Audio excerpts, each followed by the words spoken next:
Fórmula Noticias fin de semana con Jaime Núñez.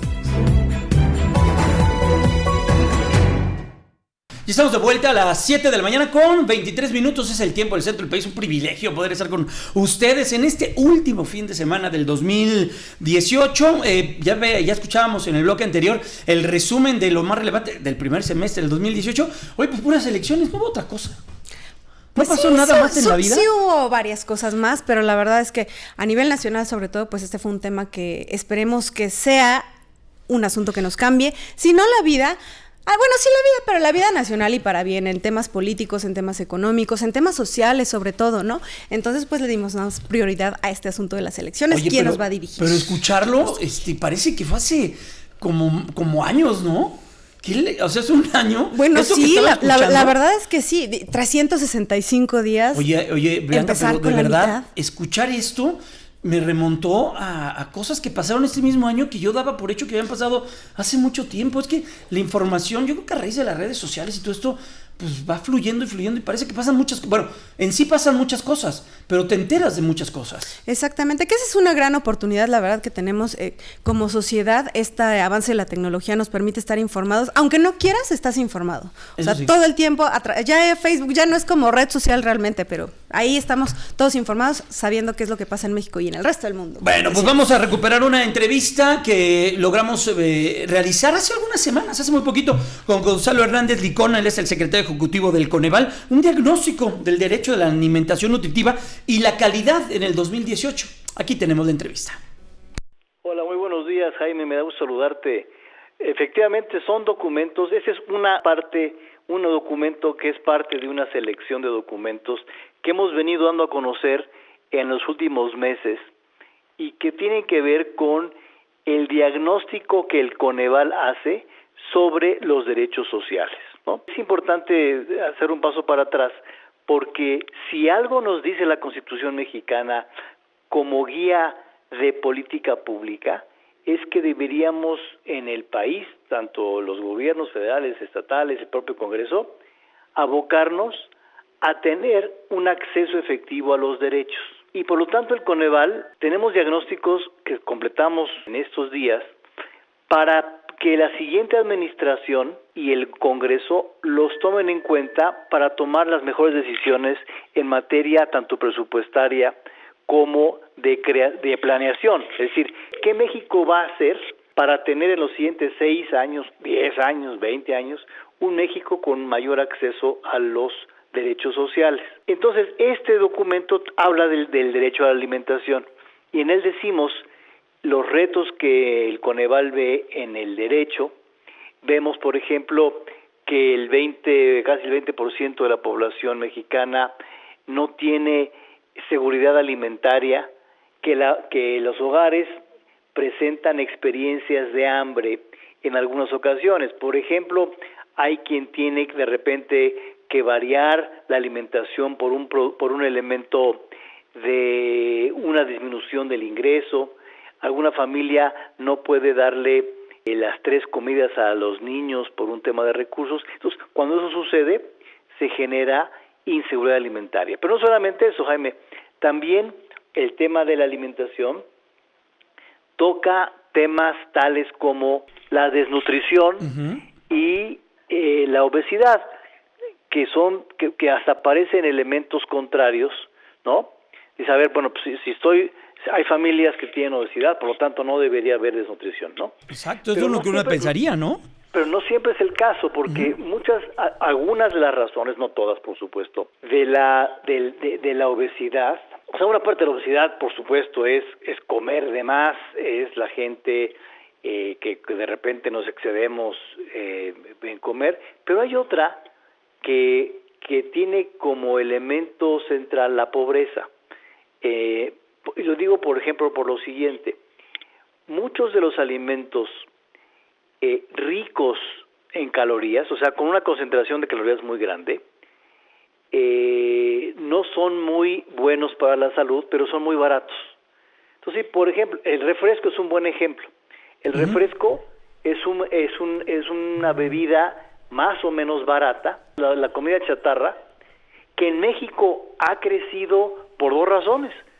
al menos por dos razones. Uno, porque hemos tenido formas más fáciles de producir alimentos, ¿no? O sea, hay formas más fáciles de producir alimentos, afortunadamente, pero esos alimentos que se producen rápido, algunos de ellos comida chatarra, tienen alta concentración de carbohidratos y calorías, que si bien la caloría es un elemento fundamental para el día a día, claro, cuando se come en exceso por un tema de precio, entonces alguien con poca lana pues echa rápidamente pues un refresco y un producto chatarra. Sí, un pato al orange, como dicen, ¿no? Un refresco de naranja y un gansito y vámonos para la actividad, ¿eh? Un gansito y un refresco de naranja ¿sí? Es un buen ejemplo de una comida altamente concentrada en calorías, bastante barata y de bastante fácil acceso aún en las comunidades remotas. Entonces claro. Tú puedes ver, por ejemplo, a las mujeres que son parte del programa Prospera, por decir alguno, que están haciendo cola en el centro de salud, que es una muy buena opción, que es una muy buena forma de que la mujer y las familias más pobres vayan a los centros de salud, pero las ves de repente haciendo cola, echándose pues una botella de 2 litros de un refresco claro. de cola. Oye, Gonzalo, ejemplo, ¿no? Gonzalo, estamos platicando con Gonzalo Hernández Licón, él es secretario ejecutivo del Coneval. ¿Qué dice este estudio sobre las regiones?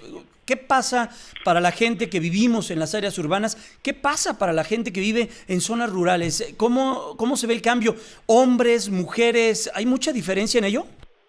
Bueno, hay diferencias importantes en casi cualquier cambio que hagas de grupos sociales, ¿no? Ya sea población infantil, población rural, población indígena, población no indígena.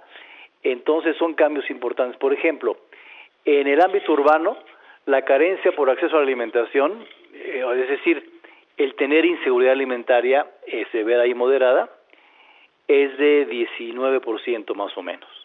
En ámbito rural es de 25% más o menos, ¿no? Entonces hay diferencias en los ámbitos urbanos y rurales, o hay diferencias entre el ingreso de la población, ¿no? Con ingresos más altos, la carencia pues es cerca del 3%, y cuando los ingresos crecen, la carencia puede subir hasta el 35%. Entonces, por supuesto, depende de muchos factores, ¿no? Y por segmento de población, en este caso, y por edades, niños, jóvenes, adultos mayores, gente en condición de productividad, porque ahí es donde luego hemos visto, Gonzalo, temas, por ejemplo, de diabetes, a la gente que está pues en plena productividad, tienen algún problema renal, y eso pues sin duda afecta la llegada de recursos a su casa. Todo eso viene, vaya, aquí es donde vemos, en este tipo de estudios vemos que todo es una pequeña cadena que está conjunta y está unida, y que si en alguno de estos eslabones falla, nos podemos meter en serios problemas. Por ejemplo, el 22% de los menores de 5 años en el país en el año 2016 tenía carencia de acceso a la alimentación, es decir, se habían tenido experiencias de hambre en los últimos 3 meses de la encuesta, ¿no? Pero también al mismo tiempo, entre el grupo de preescolares, el 21% de niños y 24% de niñas presentaban sobrepeso u obesidad en ese mismo año 2016, ¿no? Es decir, tienes lo que decíamos hace rato que es importante, que la carencia, el acceso poco efectivo al derecho a la alimentación viene por el lado, por supuesto, del ingreso, por supuesto, de menor oferta en algunos lugares. También tiene que ver un tema educativo, ciertamente, el no conocer qué es lo que es nutritivo, y por supuesto hay temas más complicados como de costumbres, de usos, de sabores, o incluso temas que van más allá de los temas de ingreso o de inercia, y por supuesto tienen que ver con temas incluso psicológicos, ¿no? Gonzalo, por último, estamos platicando con Gonzalo Hernández Licón, él es el secretario ejecutivo del Consejo Nacional de Evaluación de la Política de Desarrollo Social. Rápidamente, Gonzalo, los retos que va a tener la nueva administración, la Secretaría del Bienestar, que ya entra pues prácticamente en funciones, ¿dónde los pondrías? Mira, en el contexto de este documento, yo diría, ¿de qué manera el siguiente gobierno va a atender el que los mexicanos tengamos un mayor acceso efectivo a los derechos sociales? Uno, la alimentación, por supuesto; otros, el acceso efectivo a la salud; otros, el acceso efectivo a la educación. Porque cuando uno habla de acceso efectivo, nada más para aclarar, tiene que ver no solamente la entrada principal. Por ejemplo, en educación. En educación, en la medición de pobreza que el Coneval tiene, que es una medición basada en derechos, es que el niño vaya a la escuela. Ese es el elemento básico, digamos. Si no va a la escuela el niño, pues... Pero uno requiere no solamente ese piso mínimo de ir a la escuela. Tú requieres que el acceso efectivo a la educación tenga que ver con calidad, tenga que ver con que el niño vaya a la escuela y aprenda, porque yo puedo ir a la escuela y no aprender nada. Pero vimos Planea, ¿no?, esta misma semana. Efectivamente, o sea, si no aprendes, si tú tienes un acceso a la salud sin calidad, si tú tienes un acceso a la alimentación muy básico sin calidad, entonces el reto sí es cómo en el ámbito social reducir pobreza y aumentar la capacidad de acceso efectivo a los derechos sociales. Pues Gonzalo Hernández Licona, de verdad siempre es un privilegio poder platicar contigo. Gracias por estos minutos y vamos a echarle un clavado importante, hay que echarnos un clavado importante en ese documento que dio a conocer el pasado miércoles el Consejo Nacional de Evaluación de la Política de Desarrollo Social, el Coneval. Muchas gracias, Gonzalo, fuerte abrazo. Gracias, Jaime, un abrazo. Muy buenos días, vamos a ir a una pausa, ya volvemos.